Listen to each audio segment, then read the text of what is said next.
So like she mentioned and she introduced me, so I'm just going to be speaking on behalf of Professor Regino and reading her words. So as I'm speaking, just keep in mind that what I'm saying is it's coming from my mouth, but it's Professor Regino's words. So I'm just going to go ahead and get started now. A radical imagination for abolishment democracy, courage, collectivity, and being ready. And that's the title of the talk. If it hasn't been said yet, Diane Fugino is with us today and happy to be listening attentively to our collective voices. This is a first for me to have laryngitis and have no voice for 10 days. But we in feminists of color circles and freedom movement circles know how to invoke the collective. So I'm pleased to have Nalpri Cabra, a powerful sister, deliver my words. And a big shout out to the Women's Commission for organizing this fabulous conference, and appreciate to all of you for being here in these urgent and dangerous times. In response to this conference title, Policing Resistance, I could have spoken about the immigration raids that took place yesterday in Downey, Oxnard, San Bernardino, Santa Paula, and Van Nuys. And to recognize that there are groups like Coalition for Humane Immigration Rights of Los Angeles, who have existed for years, enabling them to announce an immediate protest at the Metropolitan Detention Center. I could have spoken about how Japanese Americans, and women in particular, have been on the front lines invoking their experiences of wartime incarceration to speak out against attacks on Muslims, against the flawed use of internment to justify a Muslim registry. I could have spoken about the relative invisibility of women of color in the public discourse on policing, prisons, and schools, inspired the African American Policy Forum to investigate what's happening to Black girls when the public discussion on policing and prisons focuses on men of color. They found that Black girls are 6 times more likely to be suspended from schools than white girls. This is published in their Black Girls Matter report, available online. But I want to focus on the second part of the conference's title, on resistance, and I'm particularly interested in how we, as individuals and as a collective, create a more emancipatory society. So I've titled this talk, A Radical Imagination for Abolitionist Democracy, Courage, Collectivity, and Being Ready. Allow me to, in a more straightforward manner, address each of these components, parts of the larger whole. A rational imagination. This comes most immediately to me from Robin Kelley's generative book, Freedom Dreams, The Black Radical Imagination, where Kelley writes about a need to open our minds to see life as possibility and to see the values and activism, freedom, dreams, even when they don't fully achieve those dreams. In fact, he argues rather than seeing grand visions as mere utopia or as failure, there's something important gained by putting out a radical vision of democracy. Something that is aspirational, that allows us to create something we really want. More recently, Mac Haven and Alex Kabashish, in a book titled The Radical Imagination, speak to this concept as being about thinking critically, reflectively, and creatively about how we can change society. And even more so, the radical imagination is about our ability to imagine the world not as it is, but as it might otherwise be. It's important to recognize that radical imagination is not about an individual possession, but rather a collective process we must build together. And unlike the competitiveness of capitalism or the individualisticism of this country, the more one has, the more everyone benefits. A radical imagination further offers a counter to thinking that is overly pragmatic or practical. I don't mean to suggest that pragmatic or reformist demands are easy or unimportant, but rather that our vision should not be limited to working only within what we see as possible. Otherwise, we get trapped in creating a world that is a bit better, but not transformative. One that doesn't get at the root of the problems, or that creates the world we truly want. It's like voting in presidential election with only two viable choices. When I use the term radical, I'm referring to its etiology, its Latin origins referring to the root. We want to understand and analyze the root cause of social problems so we can figure out solutions that aren't just bandages or superficial ones. Otherwise, it works like the herb comfrey, which heals well on the surface, but so quickly, in fact, that it can heal the top layer and top infection in the deeper layers of the skin. Radical visions and radical ideologies seek to understand the deep layers of social problems, the way problems are interconnected and intersectional. And this radical imagination must be linked to activism on the ground to be truly transformative. To ground us, I'm calling for a radical imagination in an abolition democracy. What do I mean by abolition democracy? The late great W. Du Bois, in his book, Black Reconstruction, examined the period after the formal ending of slavery when former slaves and free blacks were creating schools, businesses, and other structures of community and democracy. But within a decade, white society and government found a way to stop this through racist laws, lynching, and convict leasing system that turned blacks into criminals and forced emancipated men to become prison labor through a loophole in the 13th Amendment. The film 13th discusses this. So Du Bois argued that black people needed more than formal emancipation, more than the freedom written into the law books. They needed the kind of institutions, structures, and practices that would bring about true emancipation and a far-reaching democracy. And these structures, practices, and relationships are, I will argue, up to us to create. The formidable Black feminist intellectual Angelica Davis has used this concept, including in a book titled Abolition Democracy, to discuss prisons.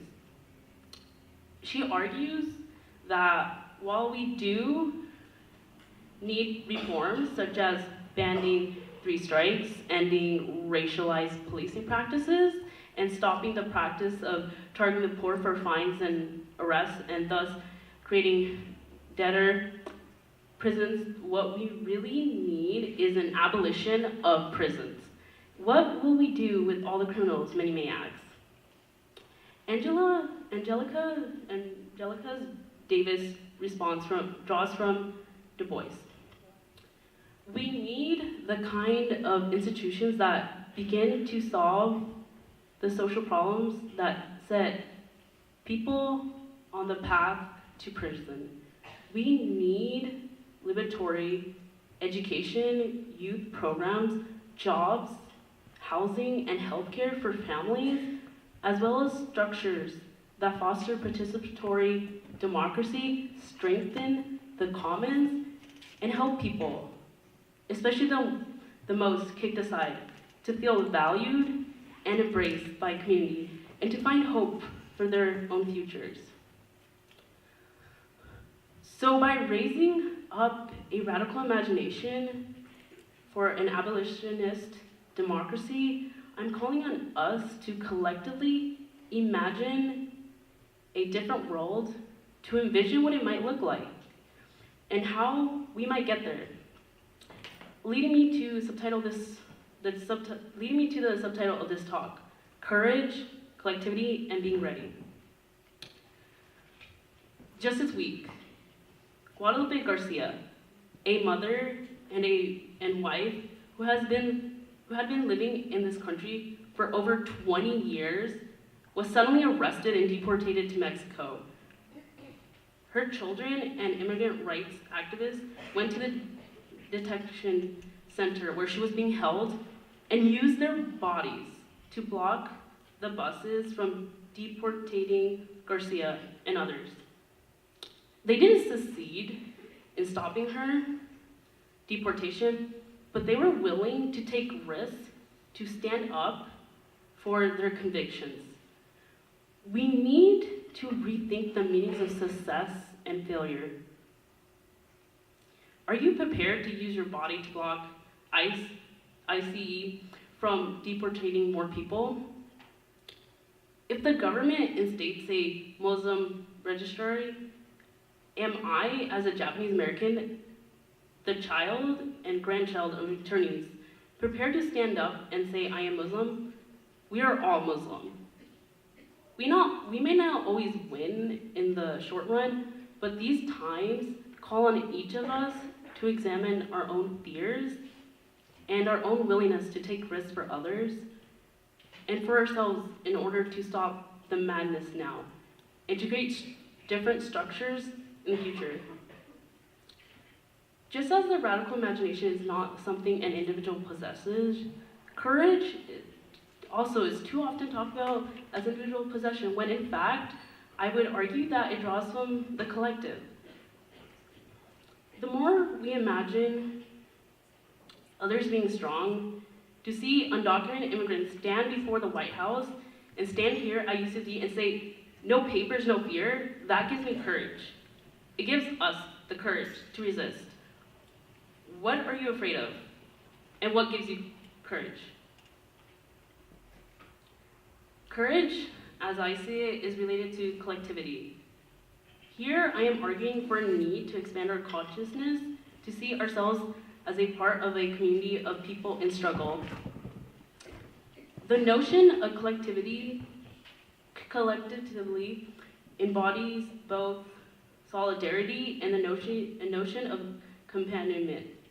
In the late 1940s and early 1950s, a little-known group, the Nisei Progressives, actually worked against the passage of an immigration bill that would grant citizen rights to their own parents. They had long fought for such citizenship rights, but the bill under review, the 1952 McCarran-Walter Act, would increase race discrimination for many, including Asian Americans, while making it easier to deport people because of their political beliefs. The Nisei Progressives were willing to relinquish their own direct self-interest if gaining rights for Asian Americans cost other groups dearly. In doing so, they embodied an important component of solidarity, not helping others as charity or paternalistic handout, but rather because one sees their own future intertwined with the freedom of others. Richie Perez of the Puerto Rican Young Lords said of the legendary Asian American activist Yuri Kuchiyama, Yuri was an activist in the movement to free political prisons in almost every community, Black, Puerto Rican, Asian American, and she approached of these amazingly with the same kind of enthusiasm as if they were people of her own community. Yuri Kochiyama displayed the concept of companionship, or a deep walking in another person's shoes. It takes time to develop the kind of relationships that enabled Yuri to be accepted within Black revolutionary nationalist organizations in Harlem in the 1960s and 70s. She didn't come for the sprint. She was a marathon runner, accompanying people over many years of struggle such that she came to gain the deep trust and respect of many. The final idea I want us to contemplate today is being ready.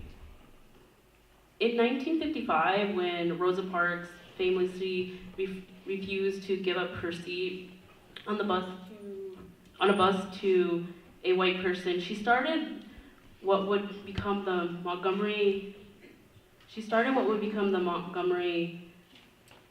Alabama bus boycott, which after 381 days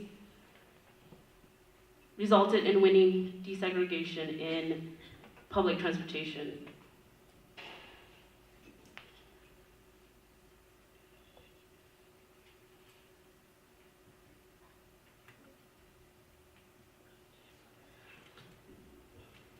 Give me 1 second. I think I might have pressed something. There we go.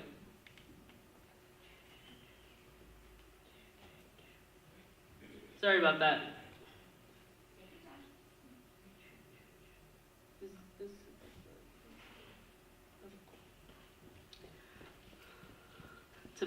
So now back to Rosa Parks. The dominant story portrays Rosa Parks as an old woman, too tired to move.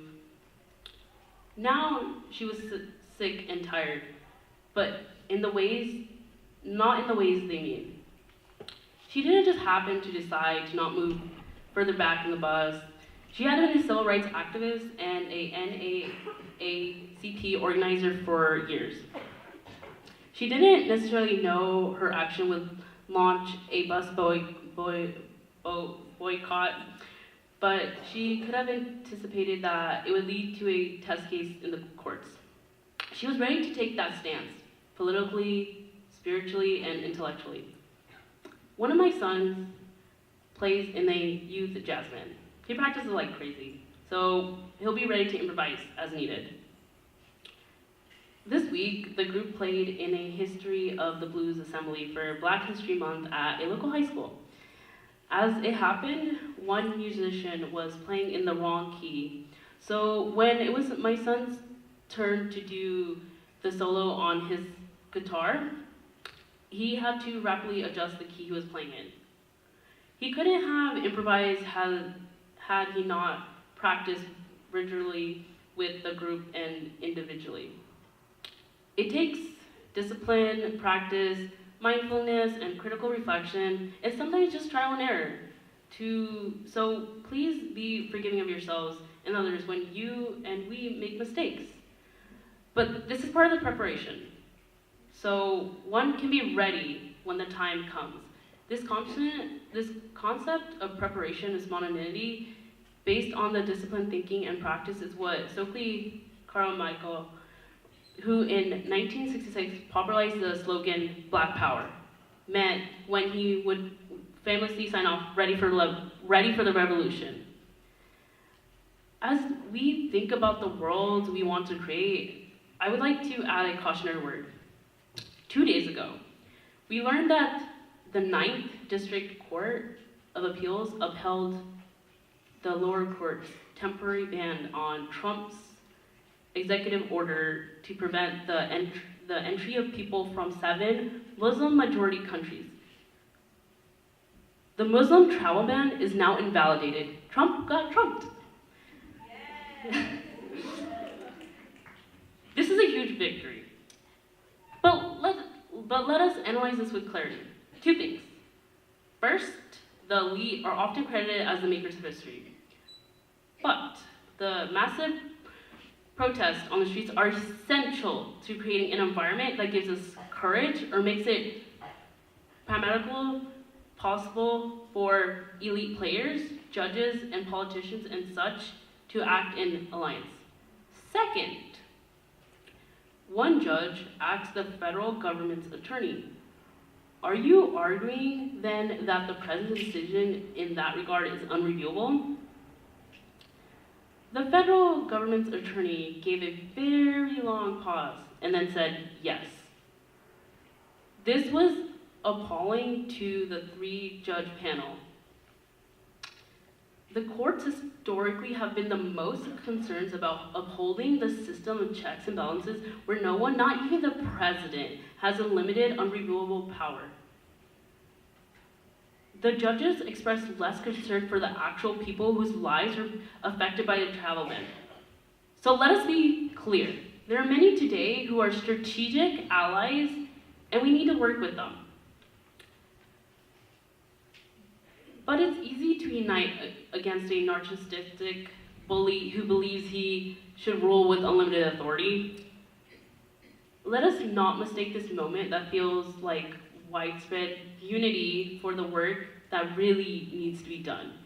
We need to analyze way beyond Trump, the man. We need to recognize how even before Trump, the Obama administration deported an unprecedented 2.5 million people. We need to analyze systems of power and not just individual faces in high places. So part of being ready is fortifying ourselves with reading, with discussions, and with analysis in and out of the classroom. The radical imagination allows us to transport ourselves to a different place, to imagine and prefigure the world we once lived in. To think broadly and intersectionally like the Nisei progresses about how any one policy or action affects not just our group, but the least among us. We, as women of color, because we embody multiple axes of social formation, are best positioned to help create that abolition democracy in ways that demand solidarity and a commitment. Let us draw strength from the communities to be ready to act with courage when the time comes. Thank you.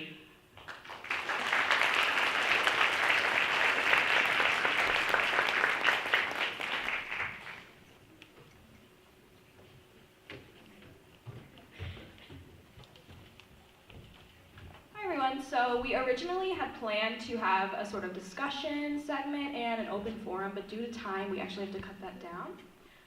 But I'd really like to thank Navpreet for coming up here and really taking charge after what could have been really hard for her, considering she hasn't had much time to work with this material. So just be forgiving, and let's just have a round of applause for her.